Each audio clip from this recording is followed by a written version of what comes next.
Hi hello నమస్తే welcome to Pawan Kishore. అందరూ ఎలా ఉన్నారు? అందరూ బాగున్నారా? అందరూ బాగుండాలని కోరుకుంటూ ఈరోజు నేను ఒకటి చేశాను అనమాట.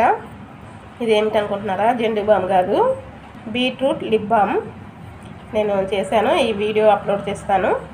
మంచిగా ఈ చలికాలంలో పెదాలు పగులుతాయి కదా, చక్కగా ఇలా తీసేసుకొని కొంచెం ఇలా అప్లై చేసుకుంటే రెడ్గా ఉంటాయి, మంచిగా మెత్తగా ఉంటాయి అనమాట. అంటే పగలవు. చలికాలంలో ఏంటంటే చలికి పగులుతాయి కదా, అలా పగలకోకుండా ఇంట్లోనే చక్కగా ఇలా తయారు చేసుకుంటే ఏ భయం ఉండదు. నోట్లో పోయినా కూడా భయపడాల్సిన పని లేదు. బయట నుంచి తీసుకొచ్చినయే చప్పరిస్తూ అలా ఉంటాం కదా. అలాగే క్యారెట్తో కూడా చేయొచ్చు అనమాట. ఈసారి చేసినప్పుడు క్యారెట్తో చేస్తాను, చూపిస్తాను మీకు. అది కలర్ వేరే కనిపిస్తుంది అనమాట, ఆ షేడ్ వేరే కనిపిస్తుంది, ఇది వేరే కనిపిస్తుంది. ఇదేమో ఈ బీట్రూట్ లిప్ బామ్ ఎలా చేయాలి ఏంటి అనేది నేను వీడియో అప్లోడ్ చేస్తాను, చూసేసేయండి. రేపు మార్నింగ్ అప్లోడ్ చేస్తాను. హాయ్ హలో నమస్తే వెల్కమ్ టు పవన్ కిషోర్. అందరూ ఎలా ఉన్నారు? అందరూ బాగున్నారు?